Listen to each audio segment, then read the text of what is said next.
વિભીષણ મહારાજને રાવણે કાઢી મૂક્યો, છાતીમાં લાત મારી દઈને કાઢ્યો. બહુ મોટું અપમાન કહેવાય. આ તો મોટો મંત્રી.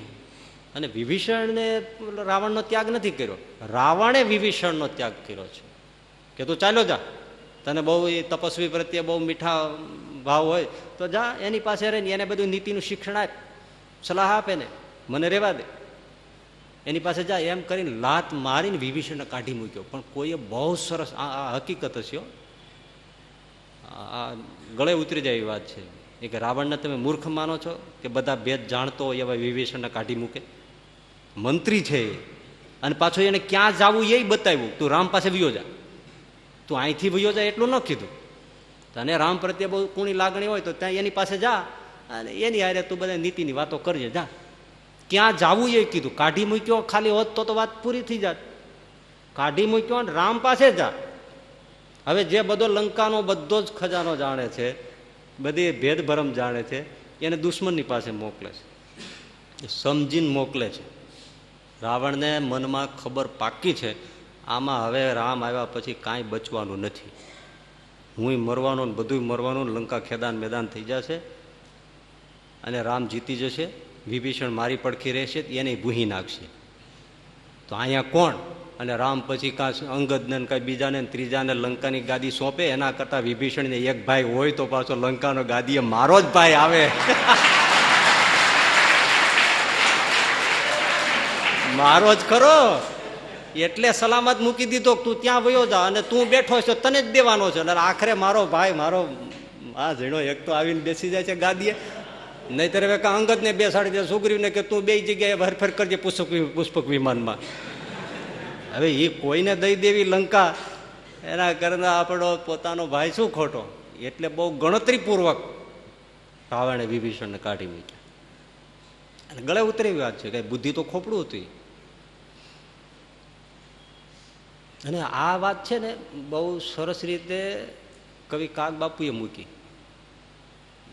રાવણ મર્યો અને માથું કપાયું એટલે રામે તરત લક્ષ્મણને કીધું, લક્ષ્મણ દોડ, રાજનીતિ શું કહેવાય જાણવું હોય ને તું રાવણ પાસે શીખી લે, બહુ ઉપયોગી થશે.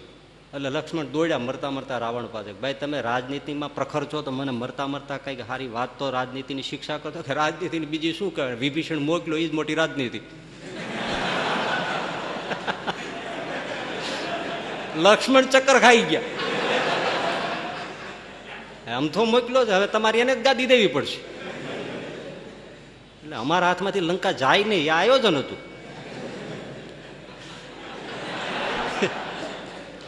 એટલે વાત ગળે ઉતરે એવી છે. પણ હવે કહેવાની વાત એ છે કે વિભીષણ રામજી પાસે રહ્યા પછી લંકા વિજય થયો, લંકાને ગાદીએ વિભીષણનો રાજ તિલક થયો અને વિભીષણના આંખમાંથી અશ્રુની ધાર થઈ ગઈ. બધા ભાગ્ય માને છે ને, વિભીષણ પોક મૂકીને રેડ્યો રામના ચરણમાં, મહારાજ આજ મારા ભાગ્ય ફૂટી ગયા.